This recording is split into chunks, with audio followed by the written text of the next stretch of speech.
All right, let's move on to the back half of the first round, which is where things start to get much more interesting. So at number 7 overall, Jonathan Taylor. Number 8, Tyreek Hill. And number 9, the other JG, Jacob Gibbs, takes Tony Pollard. We'll get to that in a second. Number 10, Saquon Barkley. Number 11, to Thomas Schaefer, was Kenneth Walker. And then number 12, Josh Jacobs. So a run on running backs there. One receiver in the back half of the first round, which was Tyreek Hill. So Tony Pollard now number 9 overall. Dave, is that the spot we're going to see him in the back half of the first round now that he is the guy in Dallas? And as of today, he has signed his franchise tag. Can still work out a long-term deal with Dallas, but we know no more Ezekiel Elliott, and he's the guy in Dallas. You've got to measure his upside against what you think you're going to get, not necessarily the upside of these other players I'm about to name, but what the median expectation is for Derrick Henry, Davante Adams, CeeDee Lamb, Stephon Diggs, and I would throw Tyreek Hill in there too. Okay, what's the baseline for those wide receivers? What would you expect? Somewhere in the neighborhood of 12 to 1,400 yards and probably in the neighborhood of 10 touchdowns. And I think that PPR, with so the 100 plus catches too.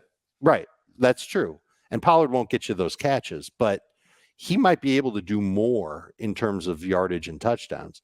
And so if you're thirsty for a running back, certainly one who's got sky high upside. The Cowboys seem to be telegraphing that they want Tony Pollard to at minimum be the 1A, if not a full-on workhorse, behind a good offensive line and an offense that, if Mike McCarthy gets his way, they'll run more and they'll slow down the clock a little bit. It makes sense. And so I'm not going to fault Jacob at all for taking Tony Pollard with a first-round pick. And I think that there will probably be at least one or two people in every single draft. And just saying it out loud makes it make more sense. They'll realize that there are a lot of very good wide receivers. I just named 4 of them. One of those types of wideouts will maybe make it back in round 2 if you're picking late in round 1. Why not go and reach a little bit for the running back who's got huge upside in Tony Pollard? So I'm not hating on it at all. I think it's actually not a bad move.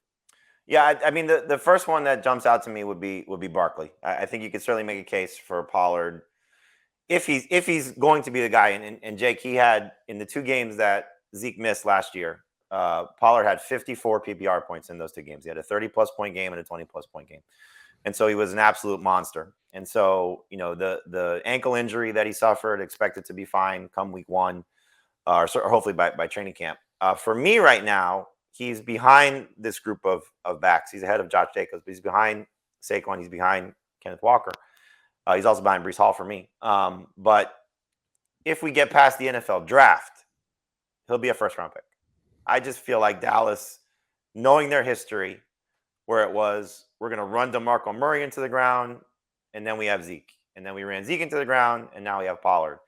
And if Pollard does not get a long-term extension, I think you could see them being in the Bijan Robinson camp. I think you see them being in, another rookie running backs camp, just to have a second guy. I don't think Ronald Jones, who they signed, is the answer. So are you comfortable, Jake, also taking Tony Pollard in the first round?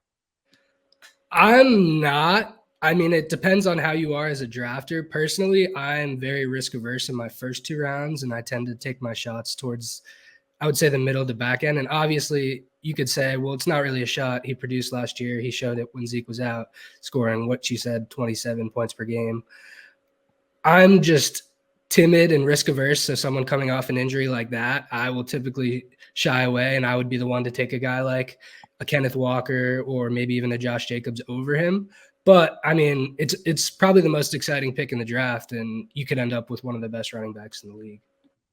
Yeah, and again, we'll see what Dallas decides to do if they're comfortable enough with Ronald Jones and Malik Davis, behind him, and nobody of significance, another running back of significance is added. Then it's an unbelievable situation. So Jacob makes the swing for the fence and takes Tony Pollard again. Well, the surprise one I think would be taking him ahead of Barkley and some of the receivers that Dave alluded to.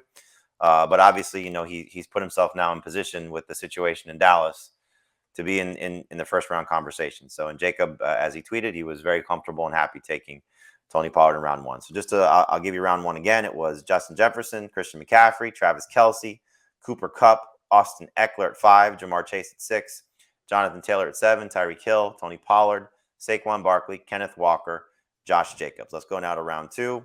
And the first pick of round 2 is CeeDee Lamb. Here's where these receivers come into play. CeeDee Lamb, Stephon Diggs to Thomas, Garrett Wilson to Dan Schneider with the 3rd pick in the 2nd round, A.J. Brown, then Breece Hall goes with the 5th pick in the 2nd round, and then Davante Adams. So, Dave, you alluded to Davante Adams as it sounds like still a first-round pick for you. We've talked about this a lot with the addition of Jimmy Garoppolo. So, do you still have Adams ahead of Lamb, Diggs, and Wilson? Lamb, Diggs, Wilson, and Brown, or is he behind those guys like he went in this draft? He's in the middle of those guys. He's behind Diggs and Lamb. He's ahead of Brown and Garrett Wilson. Okay. And I'm expecting him to be a little less flashy with Jimmy Garoppolo, but still very, very productive and still getting a ton of volume from game to game. So he should be able to get right back north of 16 PPR points per game, which, I mean, that's okay. That's like good for a first round pick. You want that number to look closer to 19 than 16, but it's still fine. I've got him at 12th overall as we sit here right now. He's a 2nd round pick for me. I think, I don't know exactly where I settled. He might be 13th at this point, but he's in the top 50. He's right in that wheelhouse of late round 1, early round 2. Yeah, that's where he's going to go in every single draft. To your point, if you feel more comfortable taking the running back at the end of the first round, knowing that these receivers will be staring you in the face, it's not a bad move if that's the route you want to go. But no surprise to see these receivers, back end of round 1, early round 2, Lamb, Diggs, Wilson, A.J. Brown, Breece Hall at 5, and Jake, as the Jets guy, I'll turn to you here. So you obviously got, I'm sure like most of us did in fantasy, excited to see the way Breece Hall ran, suffered the ACL tear in, I think it was week 6. The fact that he's expecting to be ready for hopefully the start of training camp, but by week 1, young enough player that you hope the bounce back is not going to be impactful. Does Breece Hall belong in the early part of the 2nd round? He definitely belongs. Like I said about Pollard, I'm more risk averse early in drafts, but I mean, I do not blame anyone for grabbing Breece Hall early in the 2nd. I think even middle of the 2nd. I think he's a phenomenal running back, and until someone tells you anything otherwise, I would expect him to be ready for week 1, and he looks healthy. I've seen videos of him walking around and jogging and running. He looks fine. I mean, we'll see if he gets the same explosiveness back, but until someone gives me a reason not to, I completely understand taking him early, mid-2nd round. I think that's fine. And doesn't seem to have a lot of competition for touches in the backfield. It'll be Michael Carter, Zonovan Knight. He's clearly better than those 2 guys, and the hope would be the quarterback upgrade continues to just make Breece Hall an absolute superstar. So, again, the start of the 2nd round, CeeDee Lamb, Stephon Diggs, Garrett Wilson, A.J. Brown, Breece Hall. You got to be excited. That's 2 Jets in the first 6 picks of the 2nd round. So, offense is trending in the right direction once again. Davante Adams with the 6th pick in the 2nd round. And then the back half of the 2nd round, Amon-Ra St. Brown's pretty much going to be a staple for the spot that he'll go somewhere in the middle of the 2nd round. And then, in my opinion, the biggest reach of the draft so far, our buddy Zach Brook taking Javonte Williams with the 8th pick in the 2nd round. I followed that up with Jalen Waddle. Adam took Derrick Henry. Jake, you took Joe Mixon. And then, Dave, you ended the round with Devontae Smith. So, again, the back half of the 2nd round is Amon-Ra St. Brown, Javonte Williams, Jalen Waddle, Derrick Henry, Joe Mixon, and Devontae Smith. I'm curious about the Mixon pick. We'll get to that in a second. But, Dave, Javonte Williams, we know, is kind of in this limbo phase that we don't know exactly how healthy he's going to be. I think even healthy, this is somewhat of an interesting spot if he was 100%. But the fact that he's still dealing with the knee injury, what's the earliest you would consider taking Javonte? Who drafted him? Zach Brook did. Can you invite Zach to every draft we do from now on? That would be awesome. I'm kind of out on Javonte Williams until I see more about him moving in the right direction. I'm thinking round 5.